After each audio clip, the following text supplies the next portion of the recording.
Ya. Saya pikir peperangan Tariq bin Ziyad sama musuhnya itu secara fisik gitu. Tapi Bung, memang ada nggak secara kontak fisik gitu? Perahu-perahu yang kecil dibakar atau perahu yang berada di belakang perahunya Torik dibakar semua. Dengan tujuan apa? Kita tahu dalam kisahnya tujuannya adalah tidak dengan kekerasan. Maka salah kaprah bagi umat muslim mengatakan jihad dengan bom bunuh diri. Adakah?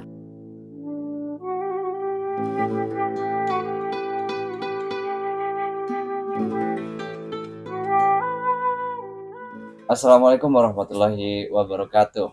Jumpa lagi pada pertemuan podcast Hikmah, podcast kisah hikmah, podcast yang menyajikan berbagai macam kisah, berbagai macam legenda, dan juga hanya di podcast ini kita bisa mengetahui berbagai makna, nilai-nilai dari sebuah kisah itu sendiri. Bagaimana sebuah kisah terdapat banyak sekali simbol, banyak sekali lambang yang harus kita mengerti maknanya gitu, agar kisah itu tidak hanya menjadi dongeng belaka gitu, tidak ada pelajaran yang bisa kita dapatkan. Seperti biasa nih pemirsa, pada pertemuan kali ini kita ditemani dengan dua orang yang sudah familiar nih di hadapan kita. Yang di samping kiri saya ada Bung Bukhari dan di samping kanan saya ada Bung Rispan. Seperti biasa Bung Rispan sebagai narasumber ya Bung Rispan ya. Siap. Dan Bung Bukhari sebagai pengkisah. Ya. Nih Bung sekalian gimana kabarnya nih?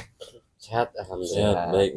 Baik. Udah siap nih kayaknya untuk Siap. memberikan banyak sekali kehikmahan nih sesuai nama podcast kita kepada kita sendiri maupun pemirsa yang ada di layar kaca. Langsung saja kayaknya nih Bung, jangan lama-lama Ya. nih. Kira-kira pada pertemuan kali ini kita mau ngobrolin apa? Baik, kali ini saya akan mengkisahkan sebuah kisah Panglima yang mana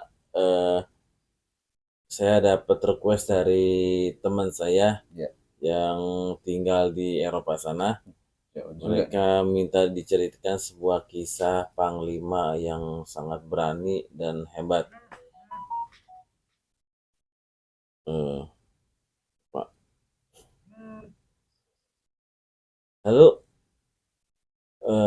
setelah itu saya bertanya sama teman saya ini kisah apa? Kisah penaklukan Andalusia Spanyol yang terkenal dengan ini cerita udah masyhur.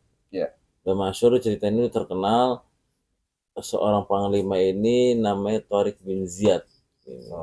Tariq bin Ziyad. Ya, Tariq bin Ziyad. Jadi sebuah kisah menceritakan bahwa Tariq bin Ziyad ini seorang panglima yang sangat hebat. Kemudian dia menaklukkan Spanyol. Nah, kisahnya dia ini memiliki pasukan sebanyak 7.000, kemudian ditambah lagi menjadi tambah 5.000 menjadi 12.000 melawan 100.000. Bayangkan aja. Tapi dengan ini ya. Ya, pasukan yang jauh dan peralatan perang yang seadanya, tapi bisa mengalahkan pasukan yang sangat besar gitu.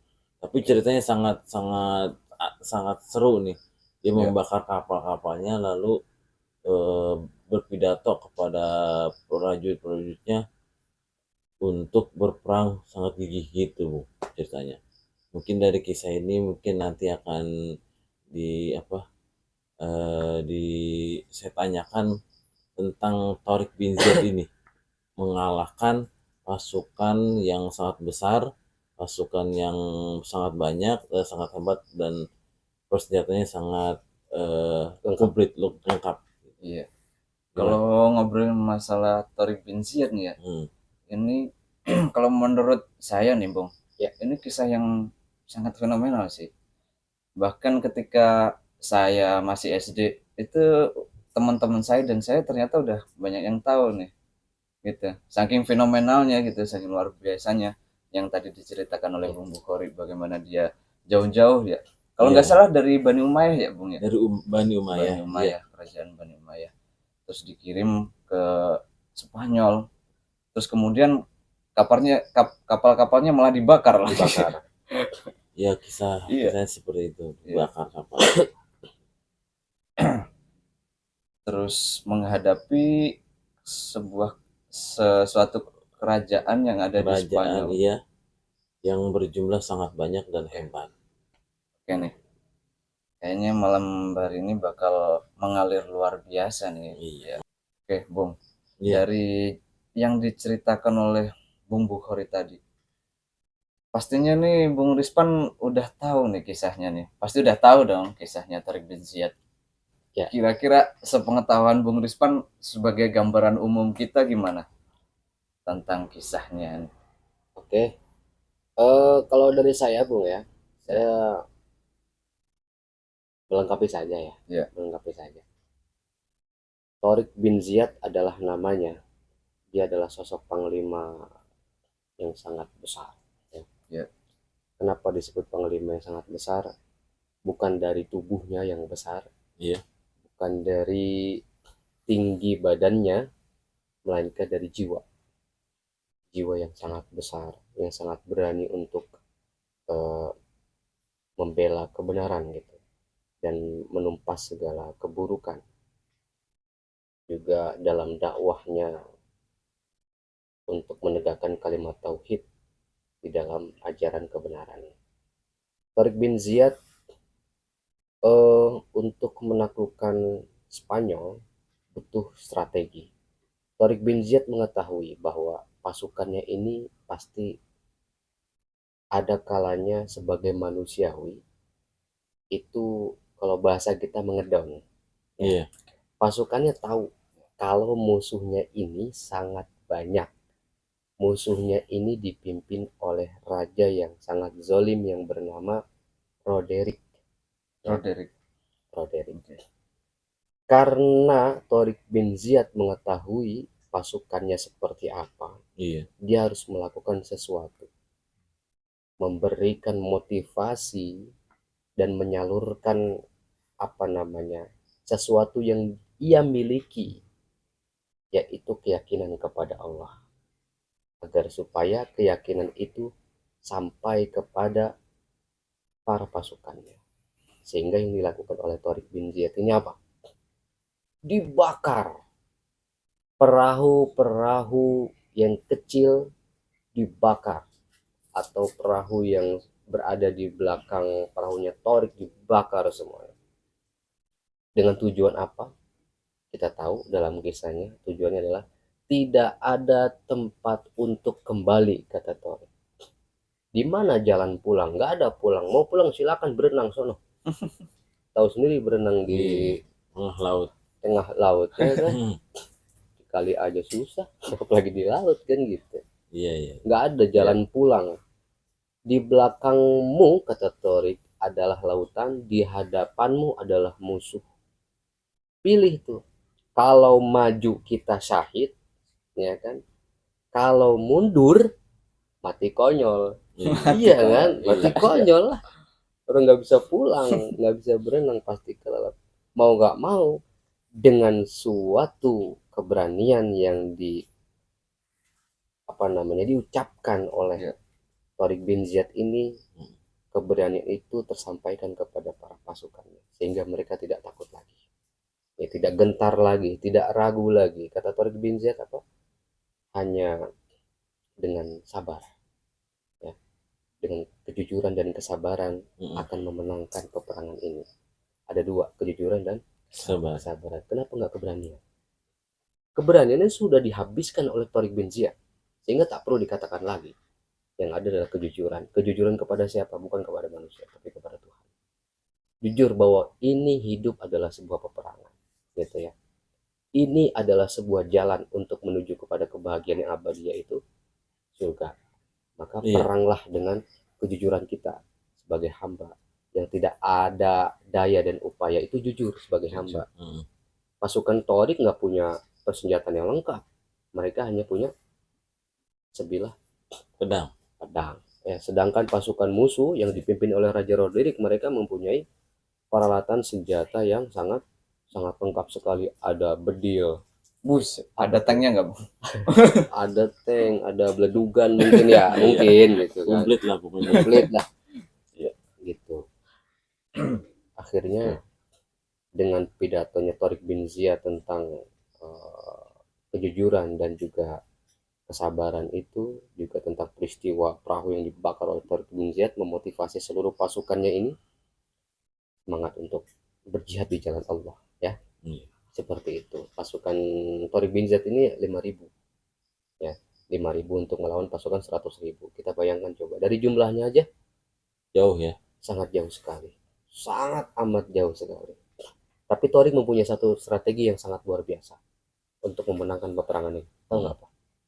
Kata Tariq bin Ziyad begini dalam pertengahan pidatonya, kalian mau menang, kalian hanya memiliki satu senjata, itu pedang. Ambil senjata mereka, rebut senjata mereka. Setelah direbut senjata mereka, balikan kepada mereka. Rebut nih, misalkan pistol, set, lempar, ting. Enggak gitu, Iya. beda. Ya, Iya. ambil pistol, ditembak gitu. Oh, maksudnya Bukan gitu ya? dibalikan nih, enggak. Salah gitu ya. Rebut senjata mereka, kemudian balikan senjata untuk mereka. Itu namanya senjata makan Tuan. Ya, makan tanaman. Tanaman. Ya. Tanaman Iya, makan pagar makan tanaman. Ya, ini jadi kemana-mana nih pembahasannya. Sekarang kita akan buka tentang maknanya ya. Kisah ini maknanya sangat luar biasa sekali, Bung Bukhari dan juga Bung Amir. Kita mendapati satu makna bahwa hidup ini adalah sebuah peperangan, bukan hanya tentang penaklukan Spanyol ataupun Andalusia. Itu hanya sebuah daerah, ya. Dalam diri kita itu seluruh daerah, ada benuanya, ada negerinya, ada kotanya dalam diri kita. Kita taklukkan diri kita terlebih dahulu. Hidup ini tak lepas dari sebuah peperangan. Kita tidak lupa dari sebuah sabda yang disampaikan oleh Rasul kita, bahwa setelah perang Badar itu hanya perang kecil. Kita akan menghadapi perang yang sangat besar, yaitu jihadun nafsi, jihad melawan diri sendiri gitu ya. Itulah peperangan yang sesungguhnya tentang melawan diri sendiri. Namun di sini tentang Tariq bin Ziyad ini, atau apa namanya, kalau bahasa mereka, bahasa Eropa, apa namanya, salah satu gunungnya itu disebut Gibraltar. Iya kan? Iya. Lalu lidah saya lidah Eropa, Sama. jadi sulit. Ya. Banyak makan sambal nggak, Bung? Iya, makan Harus banyak makan roti sama daging. Sambal terasi. Jadi kepleset-pleset. Kita mendapati sebuah makna yang sangat luar biasa. Saya buka dari perahunya dulu. Oke. Kalau memang perahu itu adalah perjalanan kehidupan, dibakar semua perahu-perahu yang kecil, yang tersisa hanya satu perahu besar yang ditumpangi oleh Tariq bin Ziyad dan juga seluruh pasukan yang ada di situ. Perahu kecil itu apa namanya? Skoci bukan? Getek atau apa ya? Di perahu. Ya, Kalau itulah ya. Kecil aja lah. Kapal, kan? Ya, yang satu kan kapal besar itu untuk seluruhnya di situ. Dibakar yang kecil-kecil agar supaya mereka nggak bisa kabur, nggak bisa pulang. Ya, artinya apa? Tidak ada ajaran-ajaran lain kecuali hanya agama yang benar. Agama apa? Agama yang diturunkan dengan hakiki. Kalau dalam kitab suci Al-Quran, inna dina indallahil Islam, sesungguhnya Islam itu agama yang benar. Artinya kalau Islam itu agama yang benar, menjadi perahu yang sangat besar. Yang dibakar yang mana? Golongan-golongan itu dibakar, nggak ada golongan.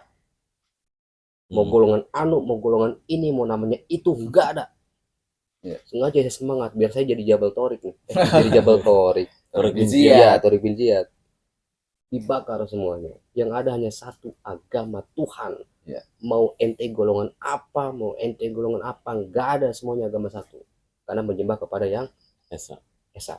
Begitu pula dengan agama yang lain. Kita tidak hanya membicarakan tentang Islam. Kalau misalkan agama itu ada banyak, ada Kristen, ada Hindu, ada Buddha, itu kan satu agama, itu juga perahu. Yang kecil-kecilnya ada golongan-golongannya kan? Iya. Gitu. Kristen ada berapa bagian? Ada Banyak. Ini dan itu dan sebagainya gitu ya. Begitu pula dengan agama-agama. semua yang kecil-kecil dibakar oleh Tariq bin Ziyad. Itu maknanya. Luar biasa nggak? Luar biasa. Sehingga Keren, keren. kita tidak ada satupun yang saling berselisih. Hmm. Perang mana? Perang melawan kebatilan gitu. Roderick itu hanya menjadi simbol tentang angkara murka dalam kezuliman yang apa namanya, yang tidak disadari oleh manusia gitu. Merasa paling berkuasa Roderick itu, merasa paling benar, merasa di atas segalanya, sangat zalim, sewenang-wenang dengan segala pengetahuan dan juga derajat kemuliaannya. Dibantai sama Tariq bin Ziyad, dibunuh. Dan itu berhasil. Setelah Roderick terbunuh, pasukan musuh ini patah semangat. Kenapa? Karena pemimpinnya nggak ada. Hmm. Ya. Coba sekarang kita kalau telaah nih, ya telaah. Kalau pemimpinnya udah nggak ada, pasti anggotanya pada malas, pada nggak semangat. Pada bingung juga. Pada bingung. Betul. Karena yang mempunyai power adalah pemimpinnya, Iya. rajanya. Sekalipun raja itu tidak punya apa namanya, kehebatan, tapi karena apa namanya, pasukan ini fanatik kepada sang raja. Karena kefanatikan itulah ketika si raja ini mati, terbunuh, mereka lemah, patah semangat. Disitulah habis sama Tariq bin Ziyad, dibabat habis. Ini tentang peperangan nilai kebenaran hak dan kebatilan sebenarnya, ya, bukan hanya menguasai ataupun menaklukkan sebuah daerah, tapi memang betul-betul untuk menebarkan agama yang hakiki di dalam setiap buminya Tuhan, buminya Allah gitu ya. Iya. Nah, tadi saya katakan bahwa salah satu strategi dari Tariq bin Ziyad untuk menghadapi musuh ini adalah mengambil senjata musuh. Serang, ambil senjata mereka, kemudian dibalikan. Artinya apa? Pengetahuan mereka kita ambil. Itu mana? Senjata itu pengetahuan, bukan? Senjata itu pengetahuan, senjata itu adalah ilmu, kemampuan mereka, kebiasaan mereka apa, kemudian keburukan mereka apa, kita ambil, kita lontarkan kepada mereka, kesalahannya apa, itulah perang. Gitu ya. Contoh, saya kasih contoh. Oke. Pada Harus gitu, Bu. Iya. Biar pemirsa bisa langsung paham, menangkap. Contoh saya dengan Bung Bukhari lagi debat, itu perang bukan? Iya, pernah. Perang ya. Perang. Bukhari dengan segala pengetahuan ilmunya, dia debatin saya. Saya nggak langsung menolak dengan apa nih, dengan rasa saya dengerin dulu perkataannya, saya ambil kelemahannya. Oh, dia bilang begini, dia bilang gini. Setelah dia berhenti, saya langsung melontarkan seluruh perkataannya yang tidak sesuai dengan haknya. Itulah mana peperangan. Itu cara Tariq bin Ziyad seperti itu. Nah, mungkin karena kisahnya sangat sedikit, ya mungkin itu yang saya paparkan ya. Mungkin dari Bung Amir ataupun Bung Bukhari, jika ada yang ingin ditanyakan silahkan tanyakan. Oke, luar biasa. Begitu seru kisah Tariq bin Ziyad. Sebagaimana orangnya yang fenomenal dan kisah perjuangan yang luar biasa. Jadi ikut menggebu-gebu nih Bung Bukhari pada malam hari ini. Saya pun tercengang melihat makna daripada cerita yang telah disampaikan tadi. Saya pikir peperangan Tariq bin Ziyad sama musuhnya itu secara fisik gitu, tapi Bung, memang ada nggak secara kontak fisik gitu? Ada peperangan seperti dan Israel? Ada. Oh, ada juga ya. Kita kan mengulas tentang makna gitu. Karena setiap kejadian, setiap peristiwa pasti ada makna di balik peristiwa tersebut gitu. Makna di balik senjata, terus perahu yang tadi disampaikan oleh Bung Rispan ya. Begitu luar biasa maknanya ya.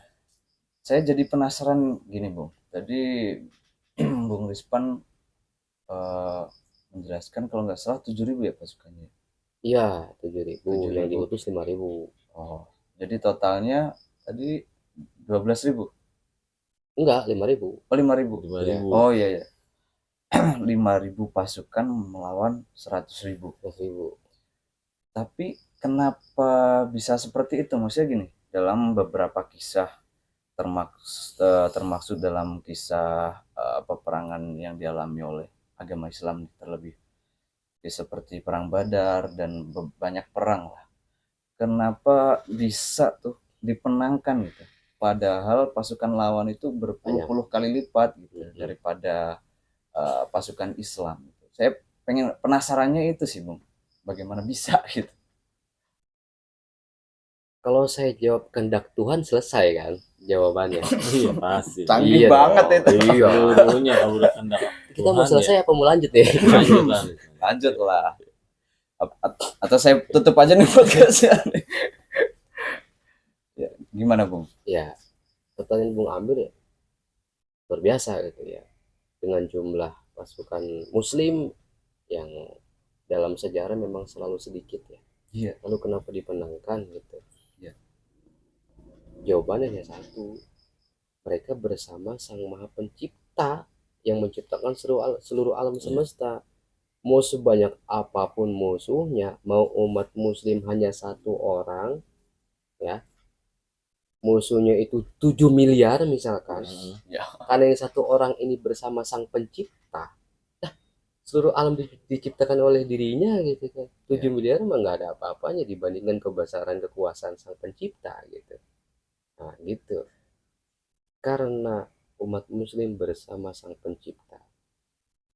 Umat Muslim bersama Sang Pencipta, kenapa? Karena umat Muslim diberikan kesabaran. Tadi kan salah satu pidato daripada Tariq bin Ziyad adalah kejujuran dan kesabaran. Jujur terhadap Tuhan dan sabar tentang sebuah peperangan yang terjadi. Kenapa sabar? Agar supaya Tuhan bersama kita. Allah ma'as sabirin. Allah bersama orang-orang yang sabar. Gitu. Sehingga dimenangkan. Makanya kalau mau menang peperangan dari kehidupan ini, kuncinya hanya sabar. Sabar. Ya, ditimpa musibah, sabar. Diberikan ujian dalam kehidupan, sabar aja. Nggak punya duit, sabar. Nyari lah. Dimarahin bini. Insya Allah. Iya, luar biasa. Ini menyambung podcast kemarin, podcast Kerontang, Bung ya, tentang nilai sabar, ujian dan seterusnya. Betul. Nah, ini bagi pemirsa yang di layar kaca untuk lebih tahu nih tentang bagaimana nilai sabar, ujian dan seterusnya ya, bisa tonton podcast Kerontang. Nah, sekilas saja nih. Ini dari penjabaran Bung Rispan dari tadi pasti mengundang banyak pertanyaan di saya sendiri, Bung Bukhari, dan juga pemirsa yang ada di layar kaca. Ini Bung Bukhari juga nih kayaknya udah menangkap sinyal-sinyal pertanyaan dari para penonton nih kayaknya. Ada pertanyaan. Sikat aja, Bung. Jadi gini, Bung. Bersihin. Jadi kan Bung Rispan menyampaikan bahwa perahu itu adalah kelompok-kelompok ya, ataupun golongan-golongan. Lalu kenapa Tariq bin Ziyad ini perangnya di laut, Bung? Apa nggak bisa di darat gitu, Bung? Kenapa perangnya di laut? Nah gitu, Bung. Itu pertanyaannya, Bung. Apa makna laut itu? Tadi Bung kan belum menjelaskan tentang lautnya, baru menjelaskan tentang perahunya. Ya. Nah, karena saya tanya tentang adakah makna daripada laut itu, Bung? Ya, Bung Bukhari bertanya kenapa perang di laut. Iya. Gitu ya. Bung Bukhari nggak pernah ngeliat peta. Peta itu kan di laut tuh, dari mana tuh daerahnya Tariq bin Ziyad menuju Spanyol kan nyebrang, Bung. Oh. Dulu nggak ada yang namanya tol. capung. Pesawat. Jadi enggak, maksudnya kenapa bukan di darat, harusnya di laut gitu. Nyebrang. Jadi di apa namanya? Dihadang gitu. Dihadang. Oke. Kalau pertanyaannya Bung, ada nggak makna tentang kenapa perangnya di laut gitu? Apa makna perang di laut gitu? Itu baru ada maknanya. Lautan itu adalah kehidupan duniawi, Bung. Dengan segala pengetahuan yang ada. Karena saya pernah bilang bahwa air itu adalah nilai ilmu. Sedangkan kalau air asin itu adalah ilmu pengetahuan duniawi. semakin kita meminum air asin tidak akan pernah menghilangkan dahaga kita, malah semakin seret. Udah pernah minum air asin? Belum. Minum aja kumur-kumur dulu. Abis ini kayaknya dicobain ya. Tambah aus itu. Begitulah pengetahuan kehidupan. Semakin kita belajar, semakin kita tidak pernah terpuaskan. Kita belajar satu, merasa pintar, kita belajar lagi untuk mendapatkan lebih pintar lagi, sehingga menjadi sombong, gitu ya. Makanya Thorin Birziat ini berperang untuk menaklukkan kebatilan itu di atas segala pengetahuan tentang dunia. Seperti itu, Bung. Jadi maknanya air itu adalah ilmu, air asin adalah pengetahuan gitu ya. Tapi berarti sama dong dengan senjata. Senjata pun ilmu tadi bukan cuma menjelaskan itu. Ya, senjata itu adalah ilmu, tapi senjata ini lebih kepada nilai untuk kegunaan. Kalau lautan kan hanya sebatas dasar yang dipelajari. Contoh gini, Bung Bohori belajar di sekolah atau belajar di kelompok mana atau golongan mana atau di agama apa. Ketika mempelajari sesuatu itu namanya dasar, dasar. Dapatlah ilmu pengetahuan kan. Iya. Ya. Kemudian Bung Bohori melihat suatu kemungkaran, langsung berkata, itu tidak benar. Jelaskan kenapa tidak benarnya. Itu senjata yang dikeluarkan tuh, Bung. Gitu ya.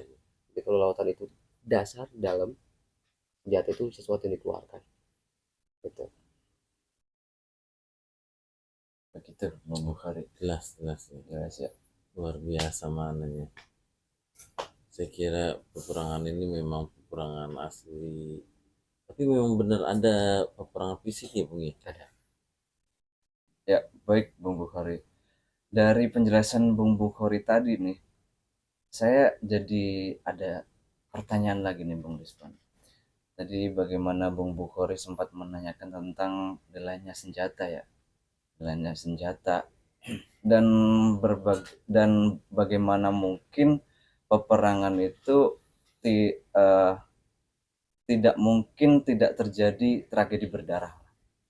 Dalam artian dalam sebuah ekspansi atau pelebaran wilayah itu kan ada peperangan di mana akan menimbulkan korban jiwa gitu. Betul. Banyak darah di situ. Nah, sementara konsep yang dibawa oleh agama Islam itu adalah rahmatan lil alamin gitu. Memberi rahmat bagi seluruh alam gitu. Ya. Nah, bagaimana mungkin kedua konsep atau kedua hal ini bisa dijelaskan gitu supaya tidak memberikan pemahaman yang keliru khusus saya dan juga kepada penonton yang ada di layar kaca, karena rahmatan lil alamin itu kan berarti penuh kasih sayang gitu, sementara agama Islam sendiri menyebarkan agama dengan pedang gitu. Bagaimana gitu peristiwa ini harus dijelaskan, Bung? Oke. Umat muslim itu tidak akan menyerah kalau tidak diserang. Umat muslim itu mempertahankan. Ya. Contoh gini, saya bawa pedang, ya, Bukhari lagi jalan, gitu kan. Apa Bukhari langsung ya Allah gitu, doa aja ya, tanpa ada perlawanan ya, seperti itu apa dasar daripada kenapa sih umat muslim itu berperang dengan kekerasan gitu ya. Sebenarnya umat muslim tidak mengawali gitu. Yang mengawali siapa gitu kan, pasti dari keburukan itu sendiri yang mengawalinya, karena tidak suka dengan perjalanan hak kebenaran, mereka yang mengawalinya gitu. Itu awalnya ya. Seperti kisah ya, dia kan nggak pernah menyerang lebih dulu kecuali ya, menyerang dulu gitu ya. Betul. Oh, seperti itu kali ya. Iya, tapi di sini saya mau melanjutkan jawaban dari Bung Amir nih, Bung Bukhari tentang dua hal yang apa namanya ya, tidak nyambung gitu ya, bertolak belakang. Islam adalah rahmatan lil alamin, tapi banyak sejarah yang manusia mengetahui bahwa umat muslim itu berperang dengan kekerasan gitu ya. Dengan kekerasan terjadi tumpah darah, bahkan ada yang membunuh gitu ya. Oke, saya akan jawab. Kalau seseorang mengetahui nilai makna di balik suatu peristiwa atau mengetahui nilai makna dari sebuah ilmu yang disampaikan, umat manusia tidak akan pernah berpikiran bahwa umat muslim itu kasar sekali dalam menebarkan atau berdakwah gitu ya, memperluas wilayah gitu kayak Iya. yang tadi Bung Amir bilang expander apa sih? Ekspansi Gitu ya, ekspansi perluasan wilayah. perluasan wilayah gitu dengan kekerasan, tidak gitu. Ini bukan soal pengambilan lahan atau pengambilan kekuasaan dari yang lain gitu, tapi tentang ilmu yang tadi saya jelaskan bahwa senjata pedang itu adalah sebuah kalimat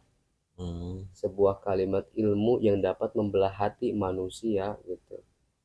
Kalau perang-perang di zaman dahulu saya katakan bahwa itu semua terjadi dengan makna, bukan dengan peristiwa. Apakah manusia menerima? Enggak. Iya. Makanya tadi Bung Bukhari bertanya kepada saya, apakah perang Jabal Torik itu nyata dengan fisik? So, kalau saya katakan tidak, apakah manusia menerima? Sedangkan manusia tidak mengetahui makna tentang setiap kisah itu. Maka saya katakan itu ada fisiknya. Padahal hakikatnya itu semua adalah makna yang tidak dengan kekerasan yang ada. Makanya Islam itu rahmatan lil alamin, seluruh hal peperangan itu sangat indah sekali. Iya. Kenapa Rasul mengatakan jihadun nafsu yang paling besar? Karena memang itulah jihad yang paling besar, melawan hawa diri kita, tidak merasa benar, tidak menyalahkan orang lain, tidak apalagi iri, dengki dan lain sebagainya, sifat-sifat yang negatif di dalam diri kita gitu. Dalam ilmu juga sensitif, Bung. Sensitif sekali. Ibaratnya seperti uang sensitif nggak? Sangat sensitif sekali dalam kehidupan duniawi. Ilmu juga begitu, sangat sensitif. Ketika saya berkata begini, banyak orang yang nggak suka. Betapa amat sensitifnya. Kenapa mereka bisa nggak suka? Satu, bisa jadi merasa lebih benar dan lebih mengetahui, gitu kan. Yang kedua, tidak sesuai katanya, bisa jadi karena sangat sensitif gitu. Sengaja saya buka gini aja gitu kan, belak-belakan aja gitu, karena ilmu harus dibuka secara terang benderang gitu. Jadi antara Islam rahmatun alamin dengan peperangan yang seperti itu adalah dengan ilmu, maka akan mengetahui keindahan dari sebuah peperangan gitu. Tidak dengan kekerasan. Umat Islam tidak dengan kekerasan. Maka salah kaprah bagi umat muslim mengatakan jihad dengan bom bunuh diri. Ada kan? Iya. Nyimpang berarti dia. Bukan menyimpang lagi, itu ibarat kata sen kanan belok ke atas. Kirain sen kanan belok ke kiri. Kan Mama lewat nih berarti.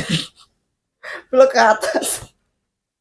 Nyimpang sangat jauh sekali, karena apa ya, hanya dengan mengetahui pengetahuan satu ilmu ditelan mentah-mentah, akhirnya dikatakan jihad, bom dan lain sebagainya, membunuh orang kafir bahkan di luar daripada golongannya, dianggap najis. Itu semua karena kebodohan manusia yang tidak sampai kepada kebenaran hak. Kayak gitu. Sedap-sedap ngeri ternyata ini pembahasan kali ini. Tapi dengan jawaban dari Bung Rispan sangat tercerahkan gitu, bagaimana sebenarnya peperangan itu ada nilai hakikatnya gitu. Betul. Bukan tentang bacok-bacokan gitu ya. Bagaimana sebuah ilmu tentang sebuah ilmu ya. Yang tadi juga sempat disinggung tentang semuanya sepertinya menyambung gitu. Barangkali saya yakin nih penonton yang di layar kaca banyak yang karena semua yang dijelaskan tadi berkesinambungan, Bung ya. Mulai dari air laut dan air asin gitu, dan kezaliman yang sudah dilakukan oleh Raja Spanyol, Raja Roderick ya. Raja Roderick, sehingga bagaimana nasib para sebuah bangsa jika tanpa kehidupan itu dengan ilmu gitu. Makanya sebagaimanapun besar jumlah mereka, melawan pasukan muslim yang sangat sedikit bisa menang gitu. Karena sebenarnya yang dicari oleh umat manusia gitu, seluruh umat manusia, seluruh golongan itu sebenarnya adalah air yang menghilangkan dahaga ya, yang Bung murni. Rispan. Iya, yang Bukan murni. tentang banyaknya jumlah air air. lautan yang kelihatan seger nih, ternyata malah bisa mematikan manusia itu sendiri gitu, padahal kelihatannya itu seger banget. Keren lo ya, keren. Ngambil Keren. menyimpulkannya. Kenapa nggak saya aja nih jadi narasumber kedua? Bisa jadi. Enggak.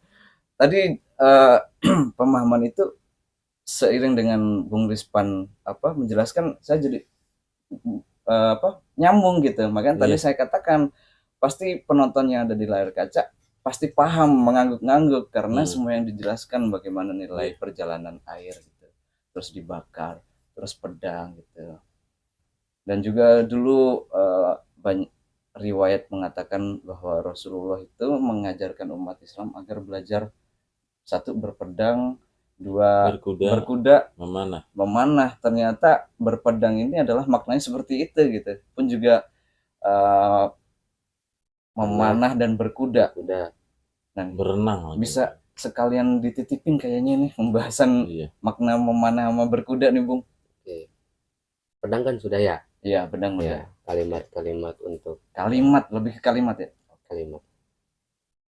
Kalau panah adalah ilmu yang tepat dengan realisasi perbuatan. Perbuatannya itu berarti. Iya. Perbuatan. Jangan kita berkata banyaklah bersedekah, dia sendiri mengumpulkan harta. Contoh. Iya. Kita nggak boleh terbawa oleh kehidupan dunia ini dengan segala kesenangannya. Dia pulang pakai Alphard. Iya, oke. Contoh. Ya. Tapi nggak apa-apa. Sebenarnya bukan masalah kendaraan, bukan masalah. Tapi hati. Bukan jasad. Dia mau punya rumah mewah, kendaraan banyak, harta berlimpah. Kalau hatinya tidak terpaut pada apa yang dimilikinya, dia aman. Tidak terpaut oleh apa yang dimilikinya. Iya, karena semuanya adalah milik Allah. Tidak mengharapkan pula gitu ya. Pemberian orang barangkali gitu ya. Betul. Ya, sangat betul sekali. Makanya panah itu adalah perbuatan. Perbuatan dari ilmu yang telah didapatkan. Itu panah. Makanya kan panah itu hanya pada satu titik tujuannya. Iya. Ilmu itu harus kepada satu titik realisasi perbuatannya, gitu ya. Kuda. Menunggang kuda itu perasaan, kuda itu hawa liar, keinginan diri kita yang harus kita redam. Kita harus suka, kita harus ikat, jangan sampai kita terbawa oleh hawa nafsunya kuda, hawa nafsunya tentang kehidupan duniawi ini. Coba kalau orang nggak bisa menunggangin kuda, pasti jatuh, dibawa ke jurang. Dia nggak tahu kalau memegang pelananya dengan disentak begini, kuda itu lari, gitu kan. Kalau nggak tahu caranya dibawa kabur nggak berhenti. Begitulah kehidupan dunia ini yang sangat liar ya, Bang. Sangat liar sekali. Gitu. Ya. Luar biasa. Malah terbuka pembahasan yang lain ya, sebagai pelengkap kita memahami bagaimana sejarah Islam juga nih, Bang. Ilmu itu luas ya. Semakin banyak bertanya, semakin banyak maknanya. Ya. Ilmu itu yang dikupas. Kayaknya Bung Bukhari ngode kasih kesempatan bertanya lagi nih. Tapi ada sebuah kalimat, janganlah banyak bertanya. Oke, pemirsa, kita akhiri. Oke, bercanda. Ini bercanda ya? Bercanda juga. Tapi saya serius. Ya. Baik, Bung Bukhari. Kira-kira dari pembahasan kita dari awal hingga titik ini masih ada yang ingin ditanyakan nggak? Kayaknya cukup, Bung. Sudah terkupas semua. Tinggal makannya udah dimakan, tinggal saripatinya menyebar ke tubuh kita. Keren loh dia loh. Dia sampai begitu ya. Tadi Bung Amir, sekarang Bung Bukhari ini bahasanya sudah mulai aneh-aneh semua nih sekarang. Ketularan nih kayaknya semua ini. Ketularan nama Bung Rispan ini. Ya, kita podcast ke episode 100 kayak gimana nih? Wah, udah bahasa nggak bisa dipahami. Jadi kayak orang gila dong. Ya, eh, luar biasa pemirsa. Tentunya diri saya sendiri mengucapkan banyak-banyak rasa bersyukur nih karena sudah terbuka pada pertemuan kali ini bagaimana kisah sejarahnya Tariq bin Ziyad dan juga sedikit menyinggung sedikit banyak tentang apa sih namanya ensiklopedia Belanggar ya. Iya. Karena tentang peperangan itu tidak mungkin terelakkan dari pembahasan atau bab sejarah. Kira-kira Iya. seperti itu. Ya, alhamdulillahirrahmanirrahim.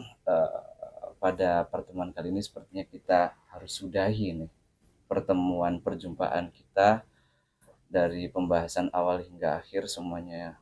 Kalau menurut saya luar biasa sih. Luar biasa. Barangkali dari keluar biasaan ini ada hal yang lebih luar biasa nih dari Bung Bukhari yang ingin Bung Bukhari sampaikan kepada pemirsa di rumah.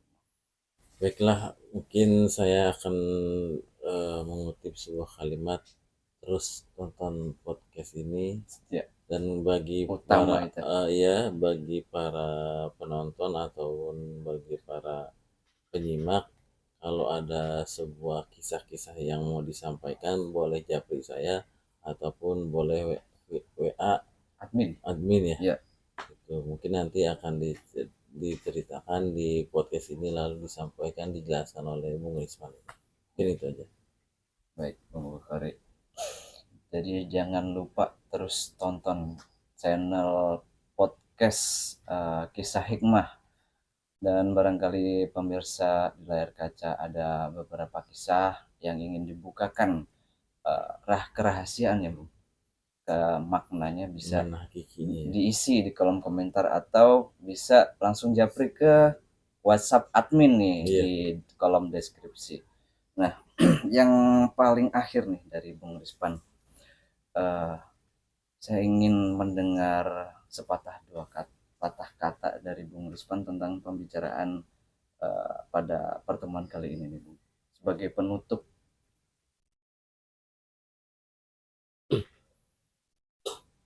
Pada akhirnya manusia itu akan mengetahui kebenaran hak itu hanya satu. Pada akhirnya manusia itu mengetahui bahwa seluruh penyembahan itu yang mutlak hanya kepada yang satu. Dan pada akhirnya manusia mengetahui setiap zamannya Tuhan Sang Pencipta memilih menghendaki kepada seluruh manusia hanya satu. Itu saja. Hanya satu yang dikehendaki. Iya. Ya, kalimat luar biasa dari Bung Rispan sekaligus menjadi penutup dari perjumpaan yang luar biasa. Saya sebagai host pada pertemuan kali ini pada podcast Kisah Hikmah mewakili dari segenap tim dari podcast, khususnya dari kita bertiga nih. Apabila dari awal hingga akhir terdapat salah kata atau kata yang kurang berkenan di hati para pemirsa, kami mohon dibuka pintu maaf yang selebar-lebarnya. Akhir kata, wassalamualaikum warahmatullahi wabarakatuh.